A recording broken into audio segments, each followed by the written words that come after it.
13년 전 이미 대외적이었던 샹크스는 위대한 항로 후반부 신세계가 아닌 이스트블루에서 모습을 보였습니다. 심지어 샹크스는 이스트블루 후샤마을에 거점을 두고 1년 동안 항해를 했죠. 도대체 샹크스는 왜 신세계에서 활약할 시기에 이스트블루로 돌아와 항해를 했던 걸까요? 그 이야기가 최근 원피스 설정집에서 밝혀졌습니다. 안녕하세요, 조야TV입니다. 오늘은 레전드 떡밥 2가지 분석이라는 영상입니다. 영상 바로 시작합니다. 첫 번째 떡밥은 후샤마을에 머무른 샹크스의 진짜 이유입니다.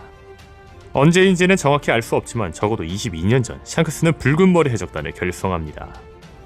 그리고 샹크스는 세계를 떠돌고 미오쿠와도 팽팽히 싸우며 대해적이 되었죠.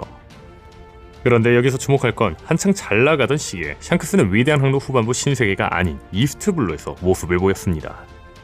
심지어 여기서 더 나아가 이스트블루 후샤마을에 거점을 두고 1년 동안 항해를 했죠. 도대체 샹크스는 한창 신세계에서 활약할 시기에 왜 이스트블루로 돌아와 항해를 했던 걸까요? 그 이야기가 최근 원피스 설정집에서 밝혀졌습니다. 최근 필름레드 특집으로 방송된 우타의 과거 에피소드에서 아주 재밌는 설정이 나왔습니다. 그건 바로 샹크스가 고무고무 열매를 운반하던 CP0 후주에게 고무고무 열매를 뺏은 후 곧바로 후샤마을에 방문했다는 거죠. 다시 말해 샹크스는 후샤마을에서 고무고무 열매를 찾은 게 아니며 고무고무 열매를 찾기 위해 후샤마을에 간 것도 아니라는 거죠. 이 설정으로 알 수 있는 건 샹크스는 고무고무 열매를 빼앗았기 때문에 후샤마을에 갔다는 겁니다. 즉 샹크스는 고무고무 열매를 얻었기 때문에 후샤마을을 거점으로 이스트블루를 항해했다는 거죠.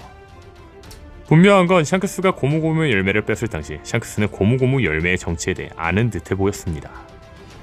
붉은 머리 해적단은 고무고무 열매를 운반하던 CP9의 배를 보고 말합니다. CP9이 타고 있는 것 같고 귀찮네. 이에 샹크스는 말하죠. 상관없다, 간다. 그리고 샹크스의 공격을 받은 CP9의 후주는 말합니다. 목적은 제보 같은 건 없다고. 악마 열매 하나밖에. 이게 뭐 어쨌다고. 고무가 되는 열매잖아. 샹크스가 제보도 없이 고무가 되는 열매만 갖고 있는 CP9의 배를 습격했다고 보여준 장면은 오다쌤이 샹크스가 고무고무 열매의 정체를 알고 CP0의 배를 습격했다고 알려주는 장면처럼 보였습니다. 분명한 건 샹크스는 니카로 변한 루피의 현상 수배지를 보며 고무고무 열매를 뺏었던 순간을 회상했죠. 즉 샹크스는 고무고무 열매가 조이보이가 되는 열매라는 걸 알았기 때문에 고무고무 열매를 빼앗았다는 겁니다. 그렇다면 다시 돌아와 주목해볼 건 최근 밝혀진 필름레드 에피소드 설정에서 샹크스는 고무고무 열매를 빼앗은 뒤 후샤마을로 갔다는 게 밝혀졌다는 겁니다. 즉 고무고무 열매가 조이보이가 될 수 있는 열매라는 걸 아는 샹크스가 고무고무 열매를 뺏은 뒤 굳이 후샤마을로 갔다는 건 이스트블루에서 조이보이가 될 수 있는 적임자를 찾기 위해 후샤마을로 간 걸로 보이죠. 그렇다면 여기서 주목할 건 샹크스는 고무고무 열매를 빼앗은 뒤 1년 동안 후샤마을에 정박하며 이스트블루를 항해했다는 겁니다. 앞선 정보들을 종합해보자면 샹크스는 루피가 실수로 고무고무 열매를 먹기 전까지 1년 동안 고무고무 열매의 적임자를 이스트블루에서 찾았다는 겁니다. 그렇다면 샹크스는 왜 하필이면 이스트블루에서 적임자를 찾았던 걸까요? 사실 이 부분에 대한 가장 그럴듯한 단서는 샹크스는 에이스가 거프에 의해 이스트블루에 있다는 걸 알고 있었다는 겁니다. 분명한 건 샹크스가 조이보이가 될 수 있는 자를 굳이 이스트블루에서 찾을 이유는 없습니다. 다만 에이스가 거프에 의해 이스트블루 어딘가에 있다는 걸 알았고 로저의 아들 에이스가 조이보이가 될 수 있다 생각해 이스트블루로 왔다는 건 이유가 될 수 있죠. 분명한 건 해조강 로저의 아이라면 조이보이가 될 수 있는 가장 가능성 있는 아이라고 생각할 수 있지 않을까요? 즉 샹크스는 고무고무 열매를 얻자 에이스가 조이보이가 될 수 있는 자인지 판단하기 위해 에이스가 있는 곳으로 추정되는 이스트블루로 왔다는 겁니다. 다만 샹크스가 정박한 지 1년쯤 되는 날 루피가 고무고무 열매를 실수로 먹어버렸습니다. 아마 샹크스는 동물계 열매에는 의지가 깃든 만큼 고무고무 열매, 즉 동물계 사람 열매 모델 니카가 루피를 선택했다고 생각했고 이를 인정하며 루피가 조이보이가 되길 바랬던 거 아닐까요? 그리고 자신이 찾던 에이스가 어떤 자인지 확인하기 위해 다시 한번 항해를 하고 이스트블루를 떠난 게 아닐까 싶네요. 두 번째 떡밥은 21년 만에 해소되는 조로의 레전드 떡밥입니다. 검은 수염 해적단의 티치는 첫 등장부터 누가 봐도 루피와 대조적인 자처럼 나왔습니다.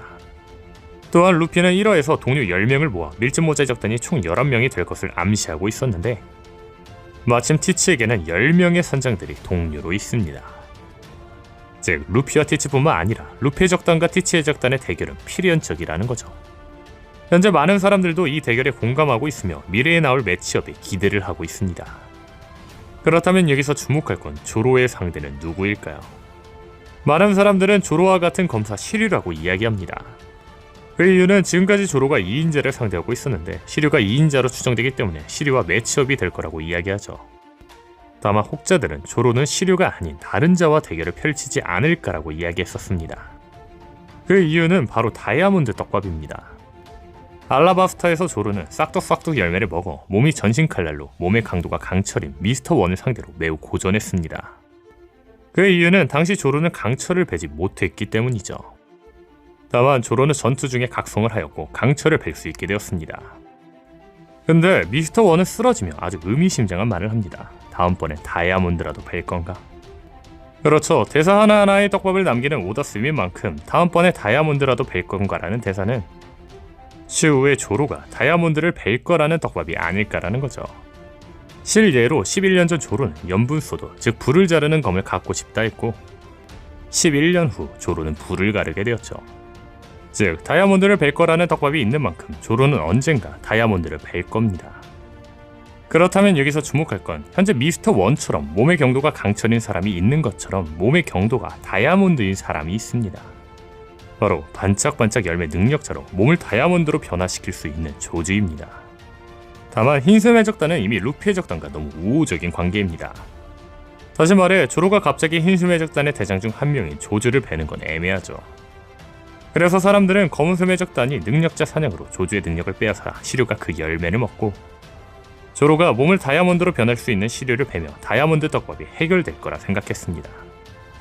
근데 여기서 변수가 발생했습니다. 바로 시류가 압살롬의 투명 열매를 먹었다는 거죠.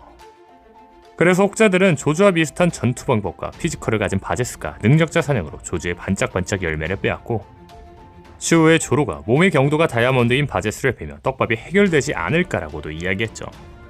하지만 최근 에피소드에서 바제스의 열매는 힘 열매로 밝혀졌습니다. 그렇다면 도대체 조로는 언제 어떻게 다이아몬드를 벨까요? 현재 두 가지 가능성이 있다고 봅니다. 그 첫 번째는 바로 세라핌 미호크입니다. 질무회를 베이스로 루나리아족의 특성이 합쳐진 신형 파시피스타 세라핌. 세라핌에게는 특징이 있는데 그 특징은 베이스가 된 칠무회처럼 악마의 능력을 사용할 수 있다는 겁니다. 심지어 베이스가 된 칠무회가 능력자가 아닌 세라핌도 악마의 열매 능력을 사용할 수 있죠. 실예로 세라핌 징배의 본체인 징배는 비능력자지만 세라핌 징배는 세뇨로 핑크의 헤엄 열매를 사용하고 있죠.